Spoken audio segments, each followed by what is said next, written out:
اعوذ باللہ من الشیطان الرجیم، بسم اللہ الرحمن الرحیم۔ ناظرین کرام، AS اردو آفیشیل چینل میں آپ کو ایک بار پھر سے خوش آمدید۔ ناظرین کرام، آج ہم قاری حافظ محمد اسماعیل سہروردی کی ایک کرامت کے بارے میں آپ کو بتائیں گے۔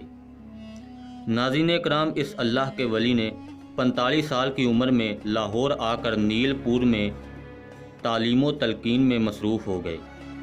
دن بھر قرآن شریف پڑھتے اور پڑھاتے رہتے۔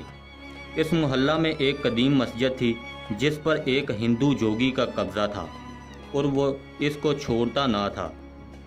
حضرت نے جا کر سمجھایا کہ آپ اور کہیں جا کر رہیں، تو اس ہندو جوگی نے کہا، اگر میں یہاں سے گیا تو مسجد بھی میرے پیچھے آئے گی۔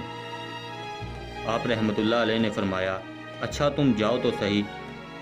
جوگی نے کہا کہ ٹھیک ہے۔ جوگی کا نکلنا ہی تھا کہ مسجد کو بھی جنبش ہوئی۔ حضرت نے اپنا عصا دیوار مسجد پر مارا اور کہا، ساکن ہو جا۔ مسجد حالت سکون میں آ گئی۔ جوگی نے یہ کرامت دیکھ کر معافی چاہی اور کسی طرف چل گیا۔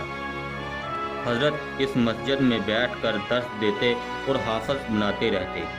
یہ بھی حضرت کی کرامت تھی کہ ہر شخص بہت جلدی حافظ و قاری ہو جاتا۔ بعضوں نے تو 6 مہینوں میں قرآن حفظ کر لیا۔ حضرت فرمایا کرتے تھے کہ میری خاک سے بھی قرآن کا فیض جاری و نازل رہے گا۔ چنانچہ یہ حضرت ہی کی کرامت ہے کہ اس وقت سے لے کر اب تک برابر اس مدرسے سے حافظ نکلتے آ رہے ہیں۔ غلام سرور چشتی فرماتے ہیں کہ آپ کی بشارت سچ ہوئی۔